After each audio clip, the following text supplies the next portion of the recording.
8일 새벽 예배를 하나님께 올려드리겠습니다. 사도신경으로 신앙 고백드립니다.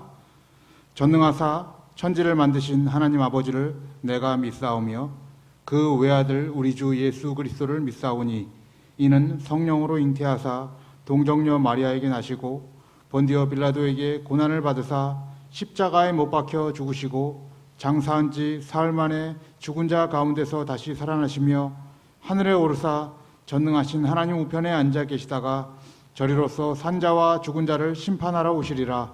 성령을 믿사오며 거룩한 공예와 성도가 서로 교통하는 것과 죄를 사하여 주시는 것과 몸이 다시 사는 것과 영원히 사는 것을 믿사옵나이다.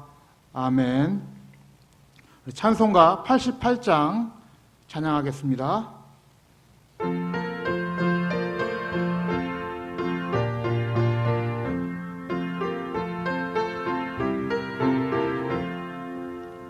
내 진정 사모하는 친구가 되시는 구주 예수님은 아름다워라. 산 밑에 백합하여 빛나는 새벽별 주님 영원할 길 아주 없도다. 내 맘이 아플 적에 큰 위로 되시며 나 외로울 때 좋은 친구라. 주는 저 산 밑에 백합 빛나는 새벽별 이 땅 위에 비길 것이 없도다. 내 몸의 모든 염려 이 세상 고락한 나와 항상 같이 하여 주시고 시험을 당할 때에 악마의 계교를 즉시 물리치사 날 지키시네. 온 세상 날 버려도 주 예수 안 버려 끝까지 나를 돌아보시니. 주는 저 산 밑에 백합 빛나는 새벽별 이 땅 위에 비길 것이 없도다. 내 맘을 다하여서 주님을 따르면 길이 길이 나를 사랑하리니. 물불이 두렵지 않고 창검이 겁없네. 주는 높은 산성 내 방 계시라. 내 영혼 먹이시는 그네 누리고 나 친히 주를 뵙기 원하네. 주는 저 산 밑에 백합 빛나는 새벽별 이 땅 위에 비길 것이 없도다. 아멘. 아멘. 아멘. 찬송가 91장 찬양하시겠습니다.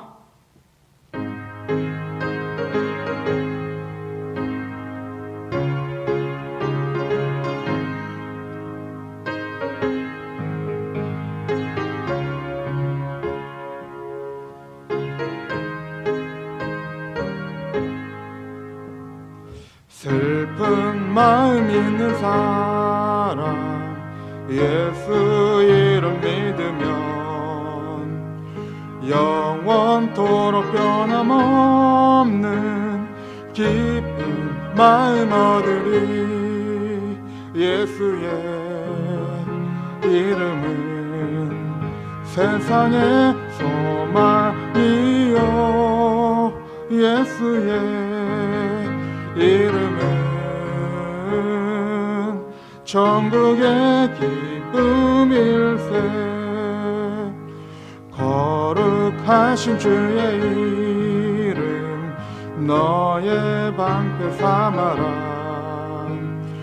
환난 시험 당할 때에 주께 기도드려라.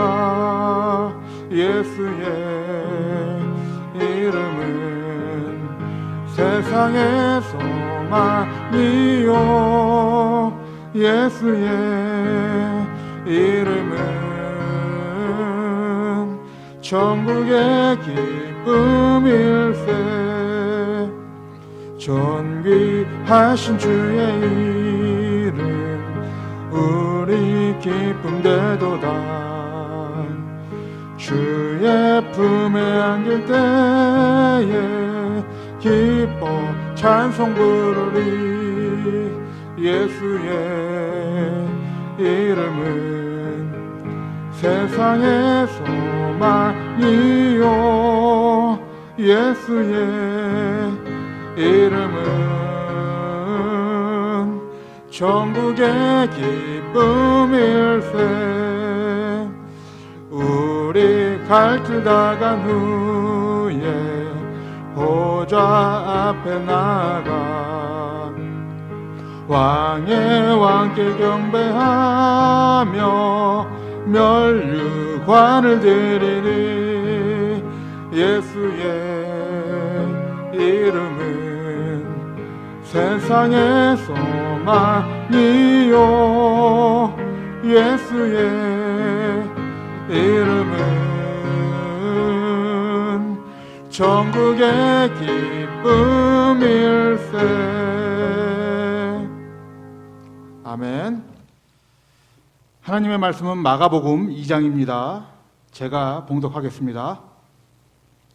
수일 후에 예수께서 다시 가버나움에 들어가시니 집에 계신 소문이 들린지라 많은 사람이 모여서 문 앞에라도 용신할 수 없게 되었는데 예수께서 저희에게 도를 말씀하시더니 사람들이 한 중풍병자를 네 사람에게 메워 가지고 예수께로 올세 무리를 인하여 예수께 데려갈 수 없으므로 그 계신 곳에 지붕을 뜯어 구멍을 내고 중풍병자의 누운 상을 달아 내리니 예수께서 저희의 믿음을 보시고 중풍병자에게 이르시되 소자야 내 죄사함을 받았느니라 하시니 어떤 서기관들이 거기 앉아서 마음에 의논하기를 이 사람이 어찌 이렇게 말하는가 참남하도다. 오직 하나님 한 분 외에는 누가 능히 죄를 사하겠느냐.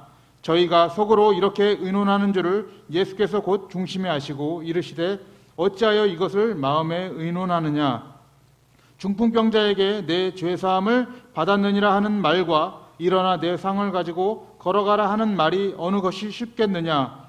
그러나 인자가 땅에서 죄를 사하는 권세가 있는 줄을 너희로 알게 하려 하노라 하시고 중풍병자에게 말씀하시되 내가 내게 이르노니 일어나 내 상을 가지고 집으로 가라 하시니 그가 일어나 곧 상을 가지고 모든 사람 앞에서 나가거늘 저희가 다 놀라 영광을 하나님께 돌리며 가로되 우리가 이런 일을 도무지 보지 못하였다 하더라.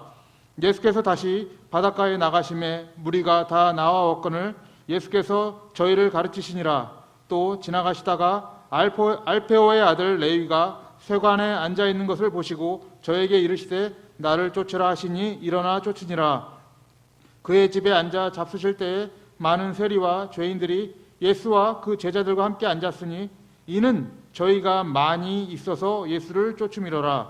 바리새인의 서기관들이 예수께서 죄인과 세리들과 함께 잡수시는 것을 보고 그 제자들에게 이르되 어찌하여 세리와 죄인들과 함께 먹는가. 예수께서 들으시고 저희에게 이르시되 건강한 자에게는 의원이 쓸데없고 병든 자에게라야 쓸데있느니라. 내가 의인을 부르러 온 것이 아니요 죄인을 부르러 왔노라 하시니라. 요한의 제자들과 바리새인들이 금식하고 있는지라. 혹이 예수께 와서 말하되 요한의 제자들과 바리새인의 제자들은 금식하는데 어찌하여 당신의 제자들은 금식하지 아니하나이까. 예수께서 저희에게 이르시되 혼인집 손님들이 신랑과 함께 있을 때에 금식할 수 있느냐. 신랑과 함께 있을 동안에는 금식할 수 없다니 그러나 신랑을 빼앗길 날이 이르리니 그날에는 금식할 것이니라. 생배 조각을 낡은 옷에 붙이는 자가 없나니 만일 그렇게 하면 기운 새 것이 낡은 그것을 당기어 헤어짐이 더하게 되느니라. 새 포도주를 낡은 가죽 부대에 넣는 자가 없나니 만일 그렇게 하면 새 포도주가 부대를 터뜨려 포도주와 부대를 버리게 되리라. 오직 새 포도주는 새 부대에 넣느니라 하시니라. 안식일에 예수께서 밀밭 사이로 지나가실새 그 제자들이 길을 열며 이삭을 자르니 바리새인들이 예수께 말하되 보시오 저희가 어찌하여 안식일에 하지 못할 일을 하나이까. 예수께서 가라사대 다윗이 자기와 및 함께한 자들이 핍절되어 시장할 때에 한 일을 잃지 못하였느냐. 그가 아비아달 대제사장 때에 하나님의 전에 들어가서 제사장 외에는 먹지 못하는 진설병을 먹고 함께한 자들에게도 주지 아니하였느냐. 또 가라사대 안식일은 사람을 위하여 있는 것이요 사람이 안식일을 위하여 있는 것이 아니니 이러므로 인자는 안식일에도 주인이니라. 아멘. 우리 다 함께 말씀을 위해서 함께 기도하겠습니다. 하나님 아버지, 하나님의 은혜를 감사를 드립니다. 오늘 하루도 하나님께 기도하며 하나님의 말씀을 시작하게 하여 주시니 너무나도 감사를 드립니다. 귀한 이 시간 하나님의 말씀을 들을 때에 우리의 심령이 뜨거워지게 하여 주시고 하나님의 말씀을 온전히 깨닫게 하여 주셔서 우리의 삶이 하나님의 말씀에 순종하며 하나님이 기뻐하시는 삶을 살아갈 수 있도록 주님께서 인도하여 주시옵소서. 감사를 드리며 우리의 구원자가 되시는 예수님의 이름으로 기도드립니다. 아멘. 자, 오늘은 마가복음 2장 말씀을 함께 나누겠습니다. 우리가 읽은 마가복음 2장에는 4가지의 에피소드가 있습니다. 이것들을 분류해보면 1절서부터 12절까지는 중풍병자의 치유에 대한 논쟁이 있고요. 13절부터 17절까지는 식탁교제의 논쟁, 18절서부터 22절까지는 금식에 대한 논쟁, 23절서부터 28절까지는 안식일에 대한 논쟁이 있습니다. 이 4가지 에피소드의 공통점이 무엇인지 아십니까? 제가 일부러 제목을 논쟁이라는 단어를 붙여서 공통점을 붙여봤습니다. 왜 논쟁이라고 하였느냐? 이것은 오늘 예수님께서 메시아로 이 땅에 오셨는데 메시아로 오신 예수님과 인간들이 생각하는 그 메시아에 대해서 큰 차이가 있었기 때문에 논쟁이 붙은 것입니다. 오늘 이 부분을 잘 생각하시면서 말씀을 들으셨으면 좋겠습니다. 먼저 예수님께서 중풍병자를 치유하시는 사건을 우리가 한번 생각해 보겠습니다. 예수님께서 중풍병자를 치유하시기 전에 이미 많은 사람들이 소문을 듣고 모였습니다. 이 전장에도 보시면 예수님께서 나병 환자를 치유하시죠. 그리고 나서 예수님께서 뭐라고 말씀하셨냐면 나병 환자들에게 소문을 내지 말라고 하셨습니다. 그럼에도 불구하고 나병 환자가 소문을 냈죠. 소문을 냈을 때 많은 사람들이 즉시 모여들었지만은 예수님께서는 그 자리를 피하시고 오늘 2장 1절 보시면은 수일 후에라고 말씀하고 계시죠. 여러 날이 지난 후에 다시 예수님께서 치유 사역을 시작하신 것입니다. 왜 그러셨을까요? 그 이유는 자명합니다. 사람들이 예수님의 사역을 보고 오해하지 않도록 하기 위해서입니다. 사람들은 이 병고침의 능력을 보고 매우 놀라워하면서 또 신기해하면서 예수님께 다가왔을 것입니다. 그러나 예수님은 그런 병고침이 목적이 아니었기 때문에 그런 오해들을 사고 싶지 않아서 나병 환자에게는 알리지 말라고 했습니다. 그러나 나병 환자가 알렸기 때문에 온 동네에 사람들이 몰려든 것이죠. 이렇게 수일 후에 예수님께서 나타나셨는데 다시 사람들이 몰려들었어요. 왜 몰려들었을까요? 당연히 예수님의 병고침의 능력을 보기 위해서 몰려온 것입니다. 그런데 예수님은 병고침을 목적으로 오신 분이 아니었기 때문에 자신을 그렇게 나타내지 않기를 원하셨죠. 자, 예수님께서 중풍병자들과 그 친구들에게 어떻게 말씀하시는지 5절 말씀을 우리 함께 보겠습니다. 예수께서 저희의 믿음을 보시고 중풍병자에게 이르시되 소자야 내 죄사함을 받았느니라 하시니. 여러분, 중풍병자와 내 친구들이 지붕을 뚫고 내려와서 예수님께 간절히 원했던 것이 무엇이었겠습니까? 병고침이었을 것입니다. 그런데 예수님께서는 이들을 향해서 병을 고쳐준다는 말이 아니라 내 죄사함을 받았다고 말씀하십니다. 이 대답이 과연 중풍병자와 그 친구들이 원했던 대답일까요? 그렇지 않았을 것입니다. 그럼에도 불구하고 예수님께서 왜 이렇게 죄사함에 대해서 말씀하고 계실까요? 그거는 예수님께서 이 땅에 오신 목적, 메시아의 목적이 죄사함에 있기 때문에 그렇습니다. 예수님께서 이렇게 죄사함이 있음을 알리시기 위해서 병을 고치시는데 이 말씀을 듣고 바리새인들과 서기관들이 어떻게 반응하기 시작합니까? 이들이 예수님의 이 말씀을 듣고 참남하도다. 이들이 예수님을 보고 하나님을 모독한다. 신성모독이다라고 수군거리기 시작한 것입니다. 그런 이들의 마음을 아시고 9절에 예수님께서 어떻게 말씀하시는지 한번 우리가 읽어보겠습니다. 중풍병자에게 내 죄사함을 받았느니라 하는 말과 일어나 내 상을 가지고 걸어가라 하는 말이 어느 것이 쉽겠느냐라고 말씀하고 있어요. 자, 여러분들이 생각할 때는 어떤 것이 더 쉬워 보입니까? 당연히 인간의 눈으로 봤을 때는 보이지 않는 것보다 보이는 것을 당장에 나타내 보이는 것이 쉽지 않죠. 죄사함을 받았다는 건 보이지 않는 것입니다. 그 사람이 죄사함을 받았는지 받지 못했는지는 우리가 확인할 길이 없어요. 그러나 일어나 걸어라라는 건 당장에 눈앞에 보여지는 일이어야 됩니다. 그러니까 우리에게 어려운 것은 당연히 병고침이 어려운 것이죠. 그런데 예수님은 다른 마음을 품고 있었던 것입니다. 병고침이 어려운 것이 아니라 이 땅 가운데 가장 큰 문제는 무엇이냐면 죄 사하는 일이 가장 어렵다는 것입니다. 우리의 죄는 우리의 어떤 선행이라든지 그러면 우리의 어떤 노력으로라도 지워지는 그런 성질의 것이 아니기 때문에 그렇습니다. 그래서 예수님은 오늘 이 병을 고치는 목적을 분명하게 말씀하고 계시죠. 10절 말씀 보시면 이렇게 말씀하십니다.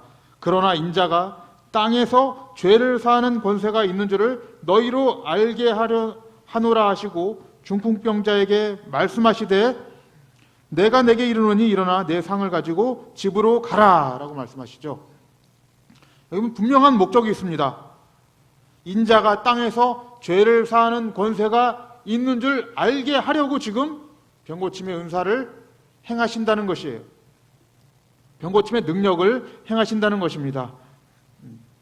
그러니까 여러분 이 말씀을 통해서 예수님 자신이 죄를 사할 권세가 있는 하나님이라는 것을 나타내는 것입니다. 바리새인들과 서기관들은 하나님만이 죄를 사할 권세가 있다고 생각을 했습니다. 예수님이 이 병고침을 통해서 자신이 하나님이다라는 것을 정확하게 나타내신 것입니다. 자, 이제 두 번째 에피소드를 보겠습니다. 두 번째 에피소드는 식탁 교제에 대한 논쟁입니다. 자, 오늘 말씀 보시면은 13절서부터 14절 보시면은 알페오의 아들 레위를 예수님께서 부르시는 장면이 나옵니다. 그런데 이 레위가 어떤 자였냐면 레위는 14절 보시면 세관에 앉아있는 자라고 기록하고 있습니다. 세관에 앉아있다. 이 앉아있다는 말은 여러분 통치하고 있다라는 거예요. 통치자라는 얘기입니다. 그러니까 단순한 세리가 아니라 세리에서도 높은 직급에 있었던 이 레위, 우리가 알고 있는 마태를 부르시는 장면이 나옵니다. 여러분들도 다 아시다시피 세리는 많은 세금을 착복했기 때문에 로마의 앞잡이로 불렸어요. 매국노였죠, 우리로 말하면. 그렇기 때문에 죄인들로 취급을 했었습니다. 특히 유대 사회에서는 세리들이 설 곳이 없었습니다. 그럼에도 불구하고 예수님께서 오늘 세리들과 죄인들과 함께 식탁 교제를 하는 장면 기록되고 있습니다. 여러분, 이 식탁 교제라는 것은 단순한 식사 모임이 아니라 유대 사회에서는 이것을 형제로 초청하는 것을 의미합니다. 그러니까 예수님께서는 이들의 초청에 응하셨기 때문에 내가 너희들의 형제가 되어주겠다라고 그 부름에 응해 주신 것이에요. 그런데 이것이 문제가 됩니다. 왜 문제가 되냐면 율법의 문제가 되는 것이죠. 율법에는 이렇게 기록이 되어 있어요. 부정한 사람들은 진 밖으로 쫓아내라. 함께 상종하지 말라라고 기록이 되어 있습니다. 그렇기 때문에 유대 사회에서도 죄인들과 세리들과 함께 식사하는 것 자체가 용납이 되지 않았던 것이에요. 그래서 이것으로 바리새인들과 서기관들은 예수님을 정죄하기 시작합니다. 이에 예수님이 어떻게 대답하시는지 한번 보세요. 17절 말씀 함께 보겠습니다. 예수께서 들으시고 저에게 이르시되 건강한 자에게는 의원이 쓸데없고 병든 자에게라야 쓸데있느니라. 내가 의인을 부르러 온 것이 아니요 죄인을 부르러 왔노라 하시니라. 예수님께서는 정확하게 예수님이 오신 목적을 다시 설명해 주십니다. 예수님은 의인을 부르러 온 것이 아니라 죄인을 부르러 왔다라고 분명하게 말씀하고 있습니다. 여기서 여러분 의인은 누구를 얘기를 할까요? 자기가 의롭다고 생각하는 바리새인들과 서기관들이겠죠. 여러분, 바리새인들과 서기관들이 자신들을 왜 의롭다고 여겼습니까? 다른 것이 아니에요. 율법을 잘 지키는가, 잘 지키지 못하는가의 여부에 따라서 그들은 선악을 판단을 했습니다. 이것은 여러분 율법을 문자적으로만 이해를 한 것이죠. 그래서 문자적으로만 이해하고 그것을 해석하고 거기에 목적이 행하는 데만 목적이 있었기 때문에 여러분 이들은 율법에 담겨 있는 율법의 정신을 전혀 고려하지 않았습니다. 그런데 여러분 이 율법에서 진 밖으로 쫓아낸다는 것은 이런 의미가 있는 것이죠. 단순히 이들을 쫓아내서 아예 고립시키자라는 의미가 아니라 밖으로 쫓아낸다는 것은 하나님께서 다시 궁율로 받아들인다라는 의미가 있습니다. 그들의 자신들의 잘못함, 부정함을 깨닫고 다시 진 안으로, 하나님 안으로 불러들인다는 그런 율법의 목적이 있습니다. 율법은 자기의 죄를 깨닫고 다시 하나님께로 돌아오게 하려는 그런 분명한 목적이 있는 것입니다. 하나님께서 여러분 부정한 이스라엘을 바벨론으로 쫓아보내세요. 그건 쫓아보내는 게 목적이 아니죠. 다시 부르시고 하나님 안으로 부르셔서 그들의 신앙을 회복하는 게 목적이 있기 때문입니다. 죄인들을 다시 부르시는 게 목적이라는 거예요. 이거를 말씀해 주시는 것입니다. 율법은 의인을 부르는 게 아니라, 예수님은, 메시아는 의인을 부르는 게 아니라 죄인을 부르러 오셨다라고 말씀하고 계신 것입니다. 우리 세 번째 에피소드로 한번 가보겠습니다. 세 번째 에피소드는 금식에 관한 논쟁입니다.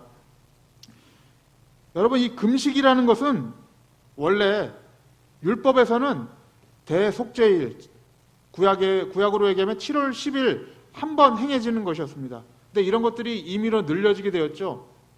그래서 바벨론 포로기 이후에는 그것을 1년에 4번으로 늘렸고, 이제 예수님 당시에 이 로마 시대에는 누가복음 18장에도 기록되어 있듯이 일주일에 2번씩 금식을 했습니다. 날을 정해서 금식을 한 거예요.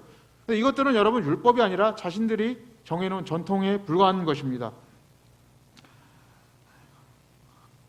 그런데 이것들을 행하지 않자 요한의 제자들과 바리새인들이 와서 예수님을 정죄하기 시작을 한 것이죠. 예수님께서 어떻게 대답을 하십니까? 자, 19절 말씀이죠. 예수께서 저희에게 이르시되 혼인집 손님들이 신랑과 함께 있을 때에 금식할 수 있느냐? 신랑과 함께 있을 동안에는 금식할 수 없나니 그러나 신랑을 빼앗기는 날이 이르르니 그날에는 금식하리라 라고 말씀하고 있으십니다. 여러분 이것은 우리들이 생각하는 금식의 개념을 완전히 깨어버린 것이죠. 우리는 금식은 그냥 단순히 밥을 굶는 일로 일단은 생각을 합니다. 그리고 금식을 했느냐 하지 않았느냐를 중요시 여기죠. 그런데 여기서 예수님은 금식은 언제 하는 거라고 말씀하십니까? 신랑이 없을 때는 금식하게 된다라고 얘기합니다. 그런데 19절에서는 신랑이 함께 있을 때에는 금식할 수 없다고 얘기하죠. 이게 어떤 의미일까요? 여러분, 예수님이 이 땅에 어떻게 오셨는지를 한번 생각을 해보십시오. 예수님은 이 땅 가운데 우리의 생명의 떡이요 양식으로 오신 분입니다. 우리 안에 예수님이 있다면 우리는 그 양식을 먹고 금식할 수 없게 되죠. 신랑이 함께 있을 때에는 금식할 수 없는 것입니다. 그러나 그 예수님이 없을 때, 그 신랑을 빼앗길 때는 어떻게 됩니까? 우리는 그 양식이 없어지기 때문에 금식하게 되는 것이죠. 이거는 여러분, 예수님께서 이 메시아로 오신 그 이유를 금식에 비유해서 정확하게 말씀하고 있는 것입니다. 그러니까 여러분, 금식이라는 것은 자기 신앙을 자랑하려고 하는 것도 아니고요. 하나님께 때를 써서 자기가 원하는 소원을 이루기 위해 하는 것도 아닙니다. 금식은 뭐냐면 정확하게 이 예수 그리스도라는 말씀의 양식을 먹고 세상에 대해서는 금식하게 되는 것입니다. 그것을 정확하게 말씀하고 있는 것입니다. 마지막 네 번째 에피소드는 안식일에 대한 논쟁입니다. 23절을 보시면은 안식일에 예수님과 제자들이 안식일에 이삭을 자르는 일을 하여서 바리새인들에게 정죄를 당합니다. 근데 정작 바리새인들은 안식일의 본질은 생각하지 않고 그날을 지키는지 안 지키는지에 대해서만 관심이 있었던 것입니다. 그래서 이들은 안식일을 철저히 지키기 위해서 39개의 조항을 새롭게 또 만들었죠. 근데 여기서 이 39개 조항에서 이삭을 자르는 일은 일을 하는 행위였기 때문에 안식일의 규정에서 어긋나는 행위였습니다. 그래서 바리새인들이 지금 예수님의 제자들과 예수님을 정죄하고 있는 것입니다. 근데 여러분들, 예수님께서 뭐라고 대답하십니까? 25절과 26절 보세요. 예수께서 가라사대 때 다윗이 자기와 및 함께한 자들이 핍절되어 시장할 때에 한 일을 읽지 못하였느냐? 그가 아비아달 대제사장 때에 하나님의 전에 들어가서 제사장 외에는 먹지 못하는 진설병을 먹고 함께한 자들에게도 주지 아니하였느냐라고 말씀하고 계십니다. 예수님은 지금 율법의 본질을 다시 말씀하고 계시는 거예요. 율법은 행했느냐 행하지 않았느냐의 문제가 아니라 그 안에 율법이 무엇을 말씀하고 있는가가 중요하다는 것이에요. 율법은 단순히 이 인간들을 올가매고 가두기 위한 것이 아니라 사람을 위하여 존재한다라고 분명하게 말씀하고 있는 것입니다. 그러면서 다윗을 빗대어서 이렇게 말씀하고 계신 거죠. 성전 안에 제사장만 먹을 수 있는 진설벽이라는 떡이 있었는데 다윗과 그와 함께한 자들이 사울에게 쫓기게 되었죠. 그 시장할 때에 그것을 먹게 되었음에도 불구하고 하나님은 책망하지 않으세요. 왜냐하면 그것들은 여러분 법을 위하여 존재하는 것이 아니라, 율법은 법을 위하여 존재하는 것이 아니라 사람을 위해서 존재하기 때문입니다. 행위 자체를 목적으로 하지 않는다는 것이에요, 여러분들. 그런데 여러분, 오늘날 우리도 율법을 오해해서 그냥 율법 자체가 너무 어렵고 까다롭다라고만 생각을 합니다. 그런데 여러분, 율법이라는 게 무엇입니까? 율법은 아까도 제가 말씀드렸듯이 죄를 범한 인간이 그 율법을 통해서 하나님께로 돌아오는 역할을 하게 만드는 것입니다. 그래서 율법도 제사도 모두 하나님을 떠날 수밖에 없는 죄인들을 다시 돌아오게 만드는 큰 역할을 하고 있는 것입니다. 사랑하는 성도님들, 메시아가 되신 예수님이 오시자마자 많은 논쟁이 일어났어요. 인간들이 바라보는 그 메시아, 혹은 인간들이 생각하는 그 하나님이 매우 오해되었다는 것이 예수님이 오심으로 인하여 폭로되고 있는 것입니다. 사랑하는 성도님들은 어떤 메시아를 바라보고 계십니까? 여러분들 한번 우리 자신을 한번 돌아보시길 바랍니다. 지금도 이 한국교회를 생각해보면 병 고치고 또 방언을 받고 예언을 행하고 또 물질적 축복을 준다라고 하는 그런 소문난 집회에는 많은 사람들이 모여듭니다. 지금도 빈틈이 없어요. 이 코로나 가운데서도 몰래 숨어서 그런 집회를 한다고 합니다. 그런 곳에서는 많은 사람들이 모여요. 근데 정작 죄를 사할 권세가 있는 그 예수님을 전파하면 여러분들은 어떻게 생각을 하십니까? 거기에는 여러분 생각보다 인기가 없습니다. 사람들이 많이 모여들지 않아요. 사람들이 생각하는 그 메시아는 어디에 열광을 하냐면 나에게 능력이 보여지고 나에게 나타나는 현상에 집중하게 만드는 것입니다. 그렇지 않습니다. 예수님은 우리의 영적인 문제, 죄의 문제를 해결하기 위해 오신 분이십니다. 그것이 우리의 주된 목적이에요. 우리는 그 메시아를 올바로 바라보셔야 하는 것입니다. 우리는 하나님의 말씀을 의지해서 하나님께 인정받기보다는 사람의 말과 전통을 의지해서 자신을 인정받는 것을 너무나도 즐겨하는 것입니다. 여러분, 예수님은 세상이 이해할 수 있는 메시아로 오신 분이 아닙니다. 세상은 인간이 신을 섬긴다고 얘기하는데 기독교는 너무나도 다르게 하나님이 우리를 섬기러 이 땅 가운데 오셨다고 말씀하십니다. 그것이 우리 기독교의 본질인 것입니다. 이 코로나 시대에 우리는 아무것도 할 수 없다고 자꾸들 얘기하시는데 그렇지 않습니다. 이 시대에 우리가 지금 해야 할 일은 그 메시아이신 예수님을 묵상하는 것입니다. 예수님의 그 사랑의 넓이와 길이, 높이와 그 풍성함을 우리 가운데 새겨야 할 것입니다. 날마다 그 은혜를 누려야 할 것입니다. 오늘 우리가 기도하실 때 예수님을 제대로 알게 해달라고 기도하시길 바랍니다. 그리고 날마다 예수 그리스도 안에서 참된 신앙의 여정을 살아가게 해달라고 또 기도하시면서 오늘 하루를 복된 하루로 살아가시는 우리 성도님들 되시기를 간절히 축원합니다. 우리 함께 기도하겠습니다. 사랑이신 하나님 아버지, 하나님의 은혜를 감사를 드립니다. 우리의 어두운 눈으로는 메시아가 되신 그 예수 그리스도를 알아보기에도 너무나도 부족한데 하나님께서 성령을 이 땅 가운데 보내주시고 그 그리스도를 올바로 바라볼 수 있도록 인도하여 주시니 감사를 드립니다. 하나님, 우리가 이 메시아가 되신 예수 그리스도를 날마다 생각하고 묵상하고 그 사랑을 날마다 사람들에게 전파하여서 하나님께 영광 돌리는 귀한 삶을 살아갈 수 있도록 인도하여 주시옵소서. 그래서 우리는 세상에 속한 나라를 사는 것이 아니라 하나님에 속한 백성, 하나님이 기뻐하시는 백성으로 이 땅을 살아갈 수 있도록 인도하여 주시고, 이 땅에서 안주하는 그런 백성이 아니라 이 땅은 우리가 나그네로 잠시 온 그 땅임을 기억하고 온전히 본향을 기억하며 이 땅 가운데 하나님의 영광을 나타내는 복된 삶을 살아갈 수 있도록 주님께서 축복하여 주시옵소서. 감사를 드리며 우리 구원자가 되시는 예수님의 이름으로 기도드립니다. 아멘. 주기도문 하심으로 예배를 마치도록 하겠습니다. 하늘에 계신 우리 아버지여, 이름이 거룩히 여김을 받으시오며 나라 임하옵시며 뜻이 하늘에서 이룬 것 같이 땅에서도 이루어지이다. 오늘날 우리에게 일용할 양식을 주시옵고 우리가 우리에게 죄 지은 자를 사하여 준 것 같이 우리의 죄를 사하여 주시옵고 우리를 시험에 들게 하지 마시옵고 다만 악에서 구하옵소서. 대개 나라와 권세와 영광이 아버지께 영원히 있사옵나이다.